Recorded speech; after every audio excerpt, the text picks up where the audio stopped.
Hi, besties. You've found your community bestie to share thoughts and opinions, recap the shows we love. Having too much fun. Bravo should be fun. And have piping hot gossip sessions about the celebrities and Bravo lebs we love, hate, and love to hate. He went on a podcast claiming he had a threesome with two women from the Real Housewives of Beverly Hills. Immediately, I was like, I wonder if it's Brandy and Carlton. I'm Caitlin Marshall, your pop culture and Bravo bestie. Allegedly allegations. And if you enjoy fun conversation between friends, listening to your bestie rant about shows we can't get enough of, plus enjoy a little bit of, well, ridiculousness. Oh my God. I'm sorry. There's a spider that is coming down. Hold on.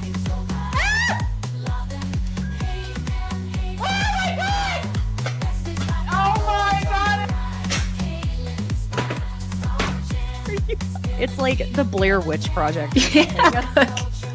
Oh my God. Has anybody seen my ring? Oh my God. I don't want to ruin the party or anything. Have you seen my ring? Oh my God. Can you look on the floor for my ring? God, someone's gonna kill me. Don't mess with me because I will come. What? Oh. Feel free to leave that in for whatever entertainment purposes. You're in the right place. So thanks for joining me on Besties by Bravo. Hi, besties. Thank you for joining me today. It is Friday, March 14th, and we are covering episode 14 of Southern Charm today. There has been a lot of Bravo news to the point where I'm wondering if I need to do a whole separate episode on the Bravo goss.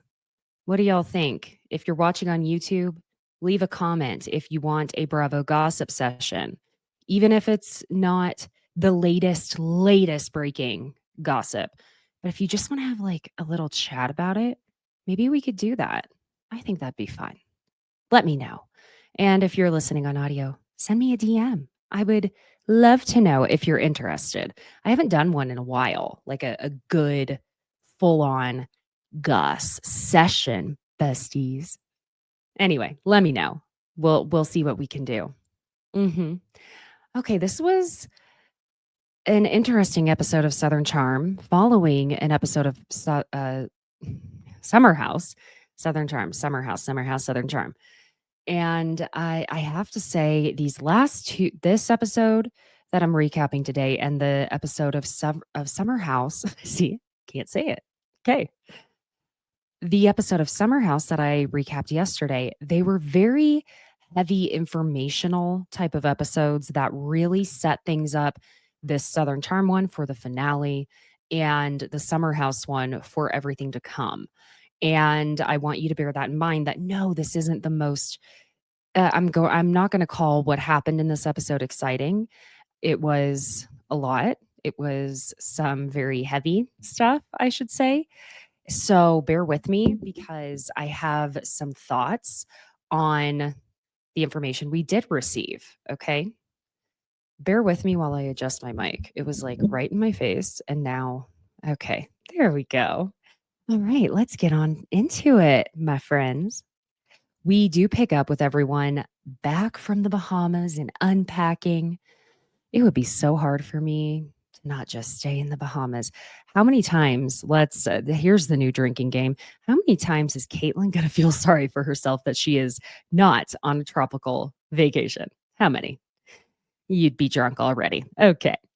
So Rodrigo did find a $500 poker chip from the Bahamian casino in his bag. Listen, buddy, Roddy, my friend, send it to me. I'll figure out what to do with it. Don't worry. I got you. Really, safe hands over here. We go over to Craig's house where Paige is, and they quote unquote wake up. I mean, how long had the cameras been there? But he tells Paige he missed her when he was in the Bahamas, and she just kind of jokes like, yeah, I get it. People who are taking her making that jokey little comment seriously, they do need to chill. Because did y'all forget that they are literally in a long distance relationship, and him being in the Bahamas for 3 or 4 days is quite literally like no different? Okay.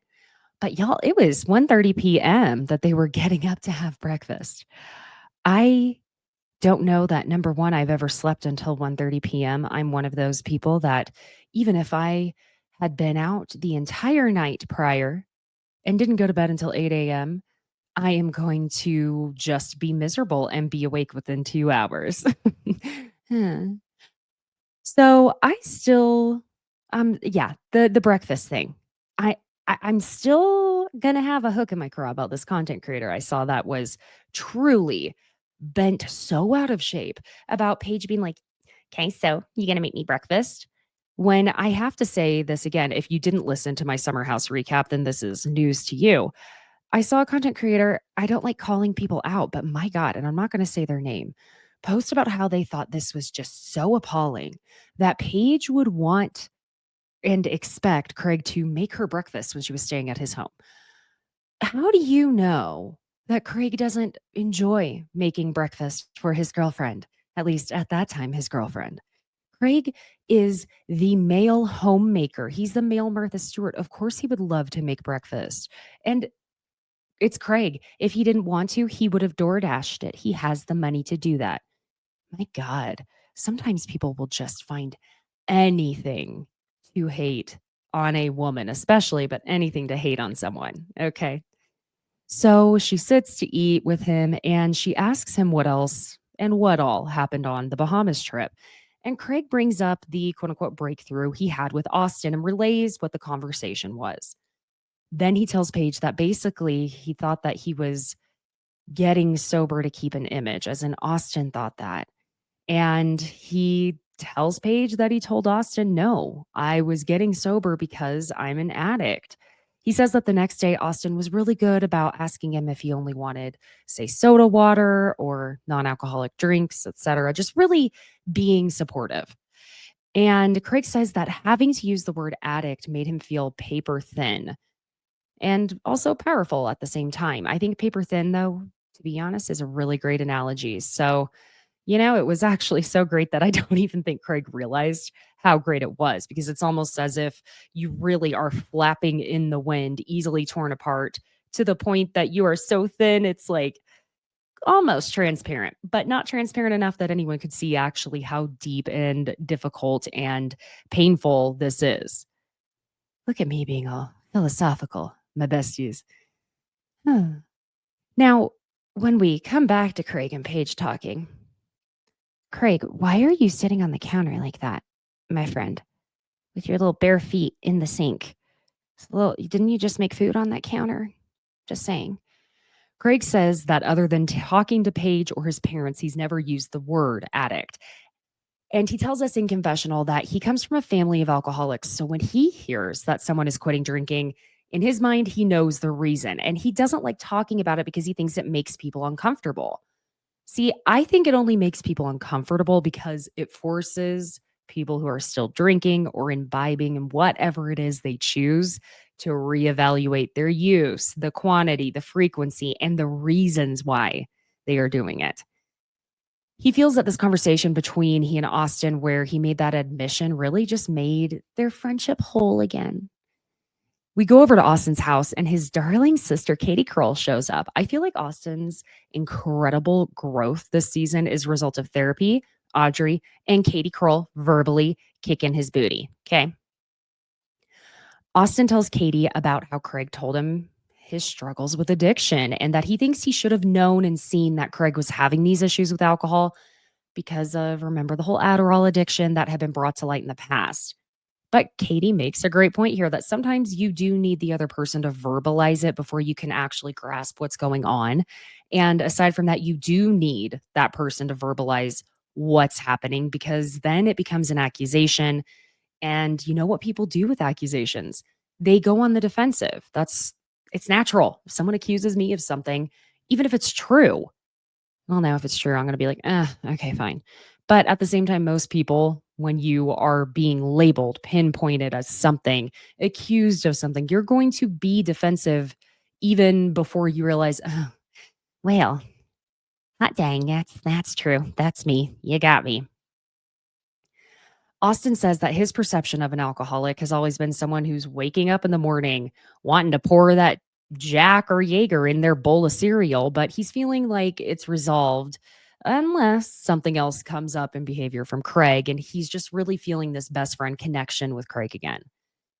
Craig and Paige are still talking over at his house, and he says that he thinks working on bettering himself forces a mirror to be held up for Austen. It's kind of that way for everyone, I think, though, when someone makes a decision to be sober. And also, the person who is sober tends to force a mirror up in front of the people around them who are not making the same choice. So let's also bear that in mind that there are those types of sober people. Paige points out that our generation views addiction in extremes, and that as we've grown up, we realize addiction takes many different forms. Just because someone is not drinking every single day does not mean they don't have an issue. I mean, the best example I can give is I will never forget being honestly surprised whenever I had heard sometime along the way on Vanderpump Rules that Jax Taylor wouldn't drink 2 days in a row. But he also has claimed he didn't have an addiction with alcohol. It was the pasta use. And at that point, just it doesn't make a difference. The quantity in which he would consume the alcohol, we'd see him take I think there was one season. It was whenever he was going through the faith stuff with Brittany, he probably took like 10 shots at least within what appeared to be the span of like 20-30 minutes one night. Now editing, we know, but still, to me, anyone who could do that and stay standing, that is not, I don't know, 7 feet tall and 500 pounds, that might be an issue that your body can handle that because it shouldn't be able to. But Paige does say that it's not like Craig had to take shots in the morning because his body was going through withdrawal, but also that when he was drinking, he had a totally different personality. Gosh, those flashbacks from Winter House are always rough to see. The way Craig yelled at Amanda. Ooh, I gotta admit, Kyle was pretty gracious with Craig in those moments because yikes. In confessional, Craig says his rock bottom was the way Paige looked at him with the behavior. And he saw in her eyes that she was pretty much done when it came to his drinking. She ends up telling him that she bit her tongue so many times because she knows something like this is a personal journey.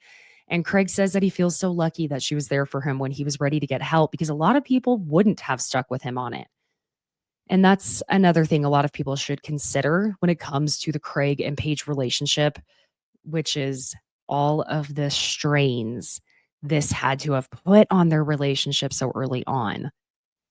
He says in confessional, it was truly not until almost losing Paige that he changed his behaviors and that he realizes you can't stop drinking for another person, but she's on his list for his why.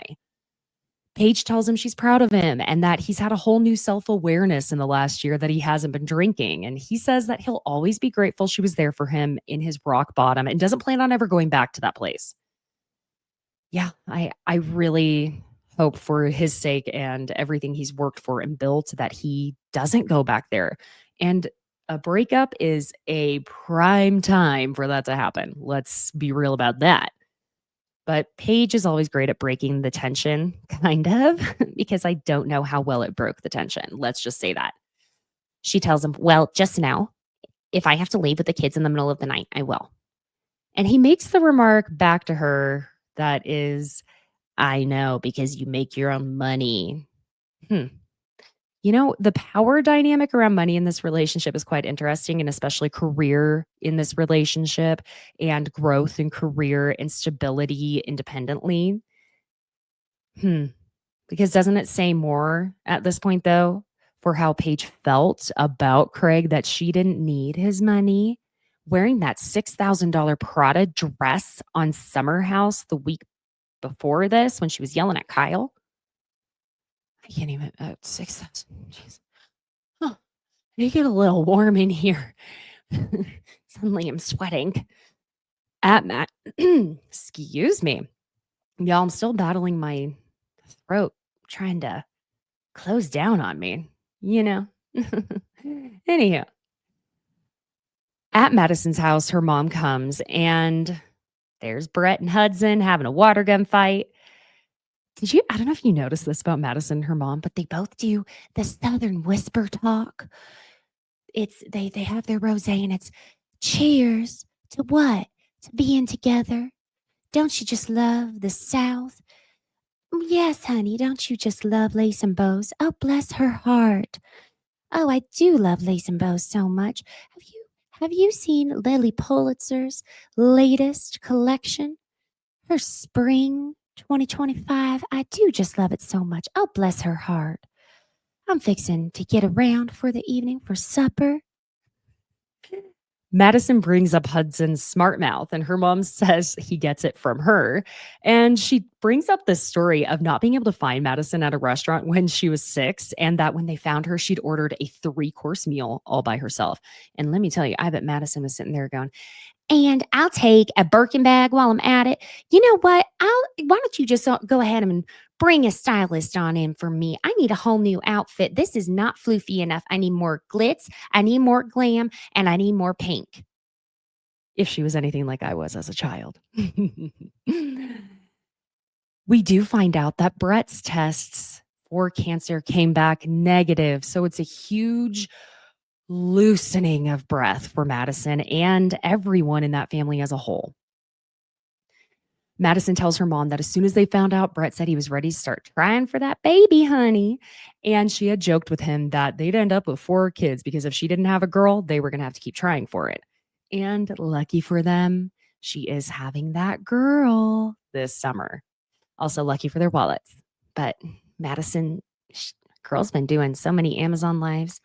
I don't even know. Like, they must make a lot of money on that. She has her whole she shed, remember, that's dedicated to her social media content, I should say. Having twins is joked about, and Madison doesn't think her body could stretch that far, but you know, her body is sickening. She does admit it's 50-50 of her working hard for it and 50-50 on the man-made when it comes to her body. Venita is walking that precious little fluffer nutter gentleman, Charles. Charles is a little star. I just love him so much. And it's at this point that she calls JT to tell him about the invitation to the summer soiree that Madison and Ryan are throwing. Venita has JT on the phone and she asks him to be her +1 to the summer soiree. She's saying +1 instead of date. Do you see that? Mm-hmm. He's very put off already, you can tell, because he just goes, I assume the whole group will be there, Craig, Austen, Sally, and the rest. That is confirmed by her as far as she knows, but she lets him know as well that she already spoke to Madison and Ryan about bringing JT as her +1. He is hemming and hawing on the phone when we cut to Venita in confessional, saying that JT can be so wishy-washy. And in the Bahamas, he said that, quote, if I wasn't dating this girl, it'd be you. That's who I'd want to be with. Oh, God. Okay. Now, Venita, girl, you're making me look like a total arsehole after defending the way it was said by you in confessional that if he is dating this girl, I feel sorry for her. Girly babe, I took that a different way. He straight up told you he was dating someone. Y'all both, honey, him and you. If he's dating someone, he needs to be okay with hurting other women's feelings to set the boundaries. And clearly he's not. And if he said he's dating someone, then Venita, sweet baby, you needed to respect that boundary. Period. End of statement. But she continues in confessional saying that him telling her that put her in the headspace of thinking they could have a shot at a romantic relationship. It depends on how he said it, I guess. I want to believe Venita wouldn't do this. Anyway, back to the phone call. JT asks Venita if Madison said she was going to be inviting him anyway. She tells him that he sounds very agitated at the moment. Yeah, because he does not want to go, obviously. And he says as much when asking her why he would even want to put himself through going to this with a bunch of people who don't like him, don't care about him. I mean, y'all, let's not forget that Craig lied about what JT said about Patricia, then berated him in the Bahamas. And at that same dinner, Austen told JT he was the piece of shit on his shoe, while Sally said she wouldn't even go on the boat in the Bahamas if JT was going to. Like, let's be real, aside from getting screen time and adding a digit onto his paychecks, why would he want to go? But Venita tells him that's valid when he says he needs to think on it for tonight. And then she asks if he'd come for her. Venita, no, absolutely not. No. He's going to think on it for the night, so it's not a yes or a no answer. Molly and Taylor are meeting up with their cute little pups, going and walking the doggies. And in confessional, Taylor says that her relationship with Molly grew closer in the Bahamas. And because of that close relationship, she was able to mend the relationships with the other women.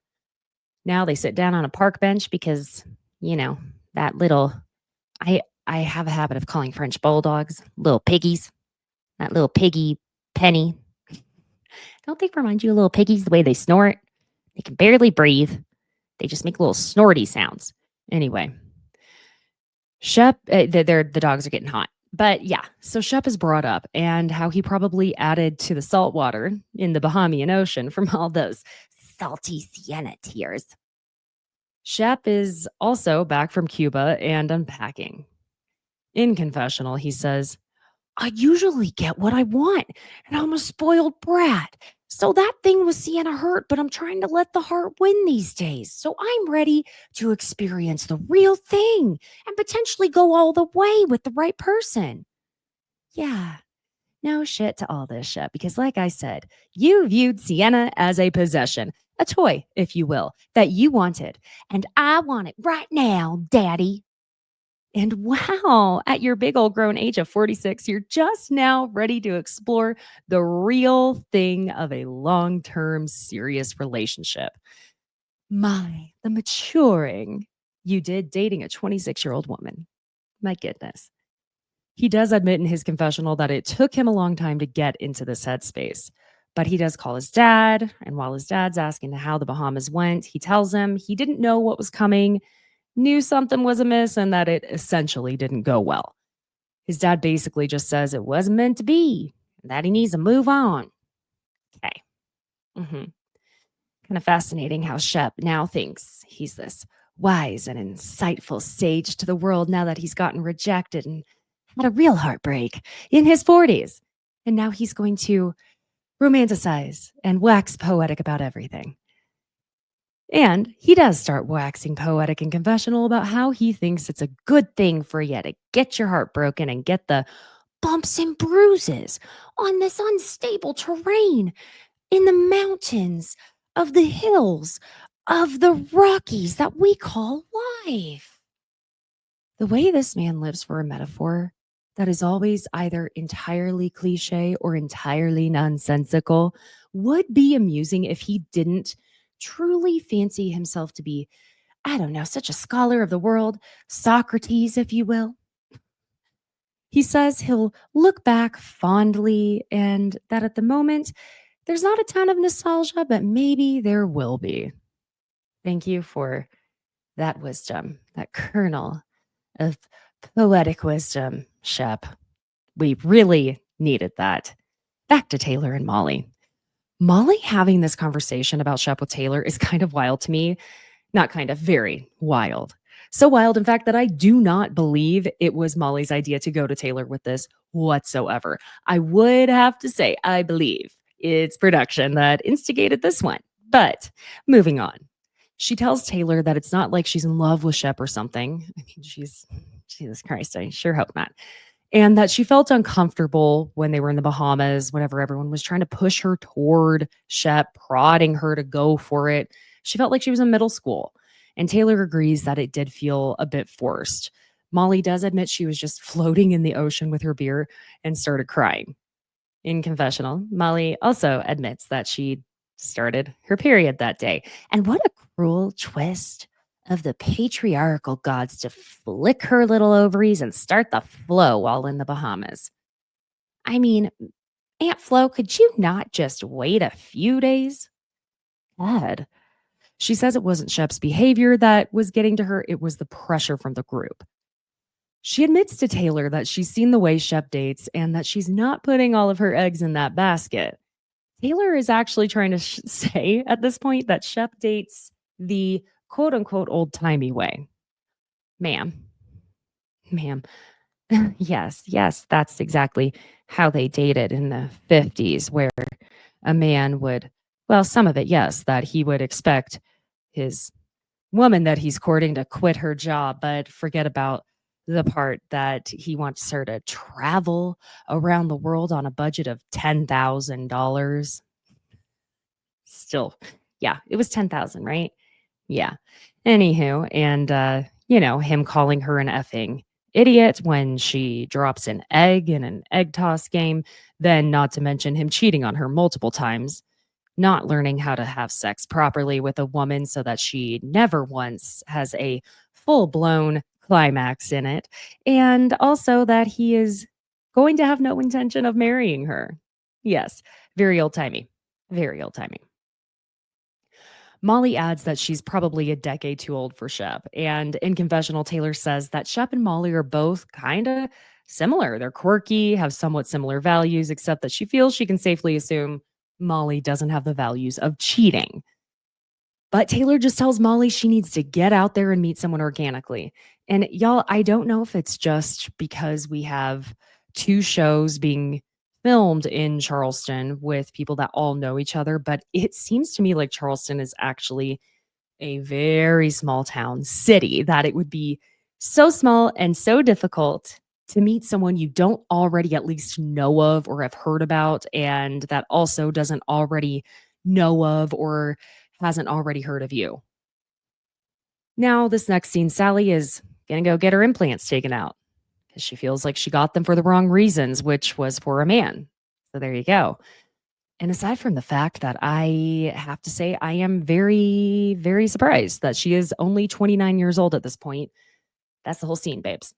Gonna save us some time, money, and ear freedom. Austen is going over to Craig's to hang out with him and Paige. And listen, Paige is basically always in a state of eye rolling, but it's really happening a lot. Paige asks Craig if this hangout with Austen will be counting as quote unquote quality time. And Craig tells her, like, I don't know, you're going to have to ask him. She says, well, because when grown men get together and have quality time, wars ensue. So I'm against it. I think Paige is so funny. I love her so much. I think sometimes she forgets she's not on a perpetual loop of podcasting with Hannah, but she is very funny. Gotta admit that. Austen shows up and Paige asks him if he's seen Craig's beehive yet. Y'all, no. No, thank you. Couldn't.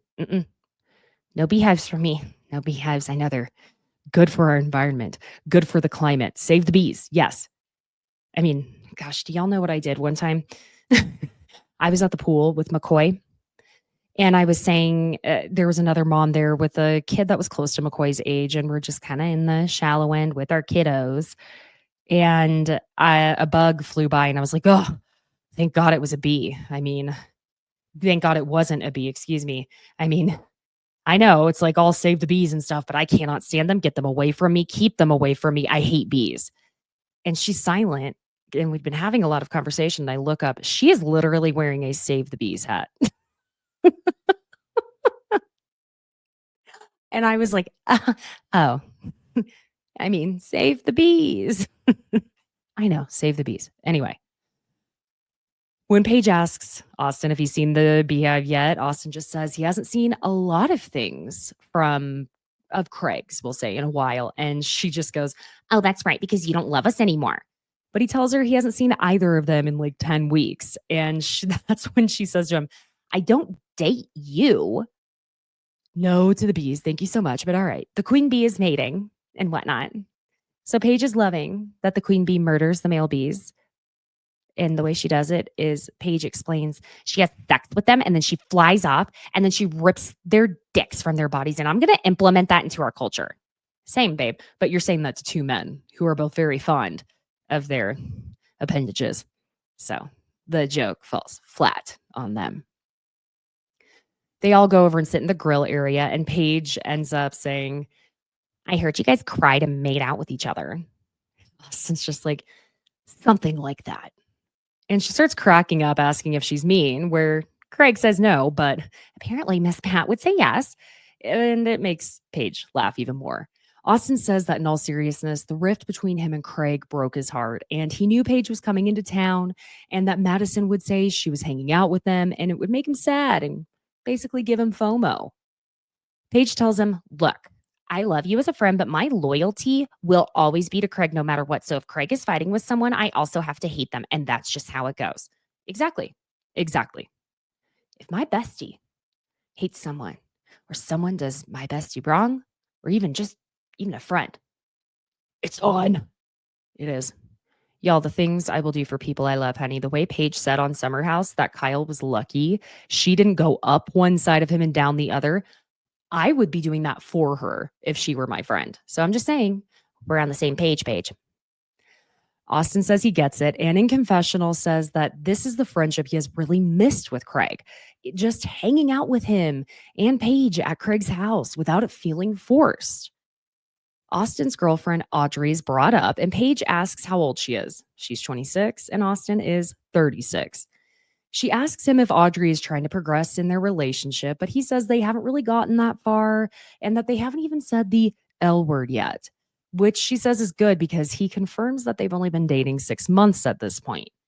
She asks if he's had that whole I have to get married thing happening with her, and he says no, just saying that honestly, he likes that she lives in Charlotte, which I do believe that's where his parents live. But damn, y'all, I looked it up. Charlotte to Charleston is over a 3-hour drive.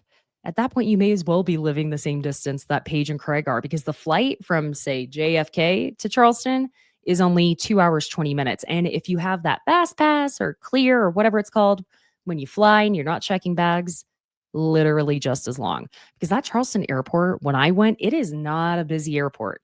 Easy in and out. And I was there, evening time and also during the day. So just saying. Anyway, after he says that he likes that Audrey lives in Charlotte, Paige ends up saying, preaching to the choir, honey. The camera just pans over to Craig. And honestly, sometimes not being together 24/7 really is so good for a relationship. Gotta admit. I'm sorry, but it really does depend on the type of person. And I am one of those people that I love getting alone time, probably because I am never alone. For me to be alone in the house, it's rare and it's fleeting and it's short. Because I'm such a social person, but I also love having time to myself to read and talk out loud to me. Me, myself, and I have lots of conversations. Okay, we literally have a grand old awful time occasionally, but guess who doesn't give me attitude? Me. No, I'm lying. I even give myself attitude and sass mouth. So everyone's the same, even myself. Sounded crazy. Yeah. Austen says that there's not any talk of when the other, regarding him and Audrey, is going to be moving or changing locations for the other person. Paige says, okay, you want to hear what a mindfuck this is? Craig and I have been dating for 2.5 years. Right when we started dating was like, so when are you going to move? And it was like, I've known this man for 6 months. Okay. Y'all know I love Paige, but no, I disagree with you here, babe. Because if you're saying you'd been dating for 6 months at this point, it does need to be a conversation. You're spending the money. Yes, you may be racking up some miles to be used, but no, that needs to be asked. It doesn't have to mean that someone is moving within the next 6 months, but if you're dating and it's not super casual, then it's 100% a conversation that should be had. Craig brings up asking if it'd be weird to talk about if they ever wanted kids or not. And Austen says it's totally normal to bring that up, if you want to have kids at this point. Okay, so you all feel it's okay to ask if kids are in the future, but not if you're going to live in the same area code. Got it. He brings up that Audrey had said she wanted 4 kids, and, well, Baby girl might be changing her precious 26-year-old mind after one, maybe two. I don't know. She may not. Paige ends up saying, you should marry Craig. Or I'm sorry, not you. Well, maybe Austen and Craig should get married. She ends up saying she should marry Craig. Craig wants 4. And that's when Craig's like, you want 3? And she's like, I said I want 2. You don't listen to me. She was joking. Let's bear that in mind. But she also wasn't. Craig goes, you said you want 2, but you want to keep having kids until you have a girl. And that's when she's like, right, but I want 2. And Austen's just kind of looking around because you can tell he feels very awkward at this point. Austen is clocking all of the awkwardness, clearly. And he's clocking everything happening with Paige and Craig because he says in confessional, when he's with them, he notices that things are not quite as calm, cool, and collected between Craig and Paige as he feels Craig makes it out to be. And that he finds himself wondering, did Paige just snap at Craig or what's happening? And he feels that Paige and Craig are on 2 different sides of the spectrum when it comes to life and what they're saying they want. Who is this Austen? He is spot on, actually. So Austen says to them, or says to Paige, do you know what my favorite thing to do with Paige is? To make fun of Craig. We're so good at it. And she jokes with him, we're so good at it. You know what? It's so easy. They just roll off your tongue. And Craig says, you guys are the only ones that think it's funny. It's not that easy. And he kind of play pouts a little bit, which also I get it. But at the same time, it's how Paige and Austen can bond, and it's normal for things to move that way in this type of dynamic, but also understandable that Craig doesn't necessarily love it. Now we are over at Venita's house where a girl is in bed calling Leva. She tells her she's about to cry and she's feeling very emotional because Ryan had called her and said he needed to tell her something as a friend. That when he was getting his haircut, his barber told him that another guy from their group went to get his haircut by him. And we get the flashback over to Ryan being filmed calling Venita, and he says JT told him, as in the barber, that there is some black girl who has been coming on to him and his girlfriend is going to be so pissed off. In confessional, Venita says that she's never heard JT say anything derogatory ever, but reasons that Ryan is married to a black man. So why would he just lie about something like this?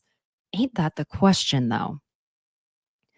Leva says it's another thing that doesn't seem like JT to say because she knows him. She knows his mom, his family. Venita is asking the right question here, which is why would Ryan just say that? And why would he have it out for JT? And quite frankly, in my mind, there really are only 2 answers here at this point. One being that he doesn't and was upset to hear this barber say something like this, considering all the above reasons. And he felt he needed to let Venita know, considering she's been pretty head over heels, hard eyes for JT. The other one being that he does have it out for JT and he's wanting to get in good with the rest of the group by turning completely on JT and joining the dog pile that has become the JT hate train. No other reason. In confessional, Leva says that she's never heard JT speak this way and she doesn't believe that he would speak this way. But she has to question that after all this challenge toward him with things he says or doesn't say, are we wrong about him? She tells Venita that maybe they don't know JT at all, but adds that she doesn't know Ryan at all and that she's going to talk to JT, but because she's not okay with this whole game of telephone. And she's going to do the right thing, going straight to one of the sources. 30 minutes later, they meet at a coffee shop. And JT is having a rough go at coffee shops lately, huh? After that meet up with Madison. Leva sits down with JT and asks about the Bahamas and gently gets it toward the direction it's going to go by saying that Venita gave her the rundown of what happened there. As he says he has PTSD from the Bahamas and reminds her that he left early, he then asks Leva if Venita told her what happened in the hotel room. She tells him, I mean, I'm not a moron and I've been around you guys for months. So I've been like, okay, do they have a crush on each other? As she's telling him this, he gets this giddy little cutesy smile on his face. And this is the moment, my friends, that it tells me that JT has been stoking the Venita fire and loving the attention from this beautiful, fashionable, intelligent, polite, cultured girl. He does admit there's definitely chemistry and definitely attraction between him and Venita. Y'all, if my boyfriend said that, y'all know I'm crazy. The way I would slash his tires or find a way to lengthen the belt loops on all of his jeans so that it gets caught on every single handle of a door and drawer that he walks by. Leva goes, here's the thing. I did not know you had a full-fledged girlfriend until as of recent. And JD's like, well, it is recent. So she asks him, you think you led Venita on a bit? He tells her that he definitely thinks there were flirtatious vibes, and that's probably a mess up by me, but I don't think I said anything like, hey, I'm going to end things with my girlfriend and let's run off into the sunset together. No. Okay, JT, you don't think you said anything like that, or is it that you did not say anything like that? Because here's the recurring theme. Even though we know Craig fully took that Miss Pat conversation at the golf simulator driving range thing and created a whole entirely new set of dialogue from it.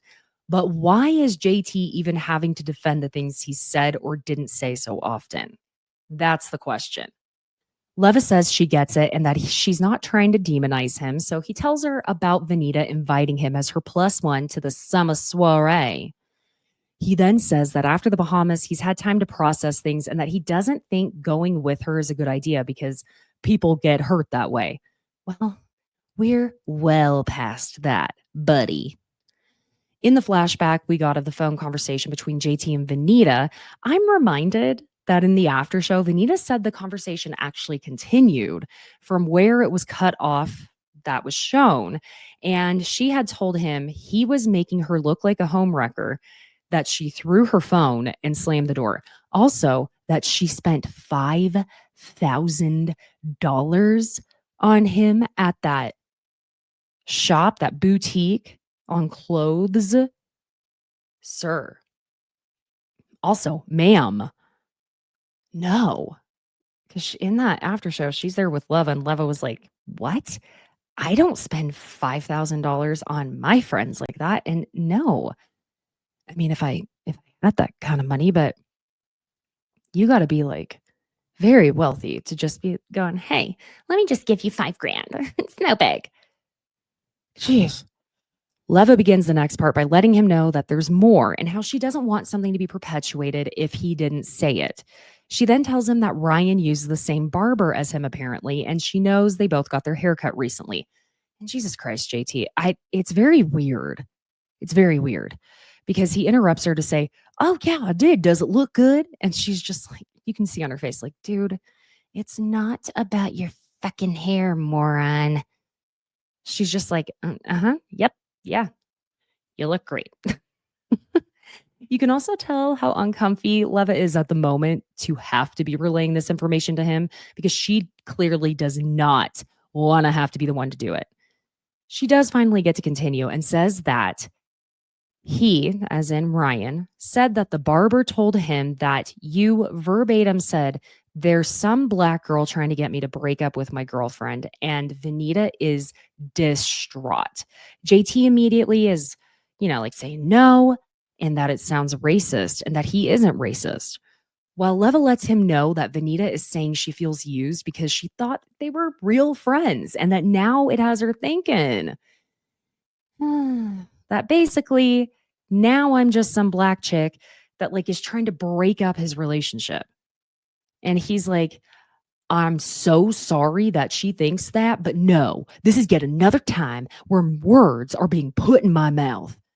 That he respects Venita and that he finds it really offensive that Ryan would troll him like this. And he's just going on in confessional that he cares about Venita, and the racist implications really make his blood boil. Also, oh my God, did you notice the spit in the corners of his mouth? I mean, we all get that sometimes, but something tells me, I'm so sorry, that JT is that guy that has the little white crusties in the corners of his mouth from spit. You know what I'm talking about. Then he looks at Leva and says, I will never see that barber again, and I will never see Ryan again until he walks the shit back, because this is absolutely bullshit. Mhm. He's now working on his defense speech to the ladies and gentlemen of the jury as he's going on about how he's been attacked in this friend group. Leva's like, okay, well, who is this barber? And can we just get him on the phone? Like, it needs to be cleared up because it's not just hurting you, it's also hurting Venita. In my opinion, at this moment, JT appears incredibly inconvenienced by this idea. And personally, I wouldn't have even needed someone to suggest that I call this guy up. I would have already been pulling his number up on my phone, ready to go. But I do understand on the other end how JT's like, man, like someone else is lying on me again. You have got to be kidding me. But I don't love how it feels like he's shooting the messenger here. He calls the barber and barber answers, and JT tells him he needs him to do him a monumental favor. Something about this just feels very off, but okay. And he goes, your other client, Ryan, said that his barber said that JT said that some black girl on the show is making me sound like a racist. Can I just ask, did I use the word some or a sequence of words, some black girl that's trying to ruin my relationship? And the barber's like, no, when you were getting your hair cut from me, I was asking what was going on with the show. And you had said there's an interest with a cute black girl on the show, Venita. That was really the gist of it. I mean, there really wasn't much context else around that. And then the barber adds, I may have said it because I wasn't as articulate. If this was off something I relayed, I'm so sorry. Oh, God. So the barber's a racist. I mean, Jesus. I mean, I don't know what the barber looks like. That's not a good joke, Caitlin. You know what I mean. JT tells them they're good and thanks him for taking his call and clearing it all up. Now, JT had just said he was never going to see this barber again. He's furious with the barber. He's good with him now that he clears it up. But how is it a huge monumental favor to him to clear that up when it sounds like the way this went, it was the barber who effed this all up and started it to begin with? Leva says basically, well, that's good. I'm glad you could clear that up because it was a lot. And JT starts acting like he is mad at Leva, who is sitting there going directly to him and helping him instead of passing this information around the group the way it normally goes. And he just goes, yeah, it was a lot. In confessional, JT says that Venita is not just some girl because she matters deeply to him. Obviously. She's inflating your ego, so she means a lot to you and buying you clothes. He just gets up and says he's going now, but glad that he got that cleared up. And says that it was a really big allegation by Ryan and that he's a motherfucker. Yelling it at Leva, who is, like I said, clearly uncomfortable with him yelling at her about this. I think she's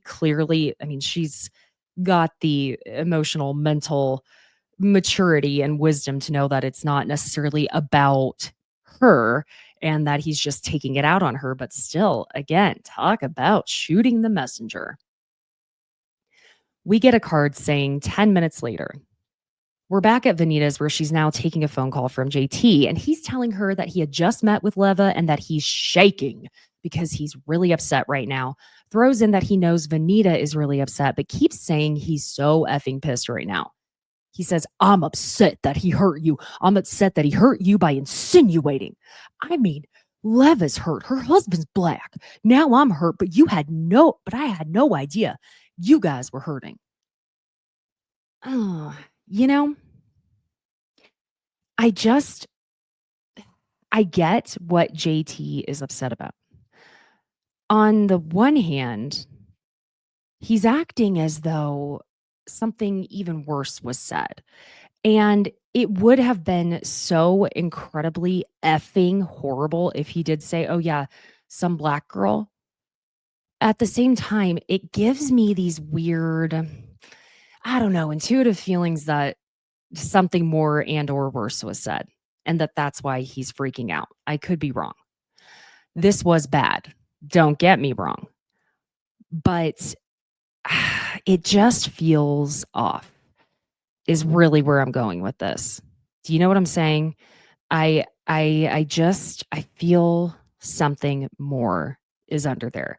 Because when we get that preview of Ryan really standing his ground and how now we've heard, okay, maybe the barber is the one who put it that way, which, yeah, I feel like there was something more that maybe Ryan left out of his phone call with Venita.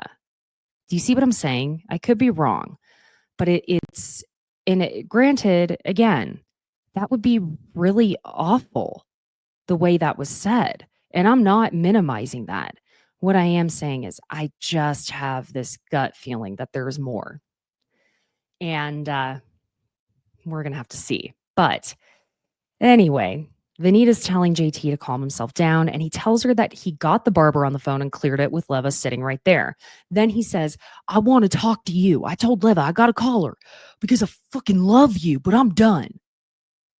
Saying he's done with his whole group of friends, that it's Craig, it's Austen, it's Ryan, it's Sally. She tells him to breathe through his nose because he's not making sense at the moment with his words getting all jumbled up, but he says that this looks like a target job by a psychopath whose husband is also black. So y'all see now that Venita is the one who has to comfort JT when she's the one who just really got her feelings hurt. And beyond feelings hurt, I can't emphasize enough how it must feel for her, because I can't understand it, to be not only a black woman living in the South like that, but being the only black woman in this group. It's so much, and it hurts me for her because the way it being said of just some black girl, it may not be, and I again, I want to reiterate that previously I was not minimizing it. It was more so me saying that I think that there has to be some additions to this, the way Ryan goes 10 toes down and digs in that we see coming up. But the way she tends to be treated as the token black cast member, and then to hear quote unquote some black girl, it hurts my heart for her. And I don't want to sound all like a little white savior here, but it makes something in me. I'm also about to start my period, but it's making me tear up for her because she fits the mold of the perfect Southern belle. She knows how to host. She dresses impeccably. She is so polite and charming and beautiful and sweet. And I can only imagine, like for a black woman in the South, how she probably feels like no matter what, it's not good enough for people who have that deep racism embedded in there that are just generations long. It hurts me for her because that feels like just tossing her aside. And the way a lot of fans talk about her and Leva, you notice that aside from Rodrigo, who is Latinx, they're the only two cast members who are not white. And how do the fans speak about them? Hurts me for them. It really does. We have to really stop putting so much on them, because it's always a question of, oh, well, what are they bringing to the show? I see people commenting on the reunion looks. Why is Leva even there? You know what? There are plenty of people on this show that I wonder why they're even there. No offense, but half the time I wonder why Taylor is there. In fact, she's even said that she doesn't even see how she fits on this show. Sally has barely brought anything except a few snide remarks. So come on. Give me a freaking break. All right, I'm done. I mean, literally. Anyway, the preview of Molly kissing Shep. Ew, I don't like it. I don't like it. It's his eyes are open and it's weird. And with Paige saying This is going to be the last time you see me and you just don't know it. Eek. How true that was. And it's looking pretty intense. I am ready for this reunion that at least JT does show up to, for him to confront all of it now that everyone has seen everything. I am ready to hear it. Truly. Aren't you? I think you are. Okay. Besties, I hope you have a fabulously wonderful weekend. Thank you again for joining me. Sorry for my monologuing and emotional state, but I get frustrated, and I just feel like sometimes things need to be said, and I don't ever want it to seem as though I'm lecturing anyone. I speak from the heart sometimes, and when I speak from the heart, I speak very long-winded. Me, long-winded? What? Your recaps are only like an hour to sometimes 2 hours long, Caitlin. What do you mean you're long-winded? Anywho, please, if you're watching here on YouTube, hit the like button, subscribe.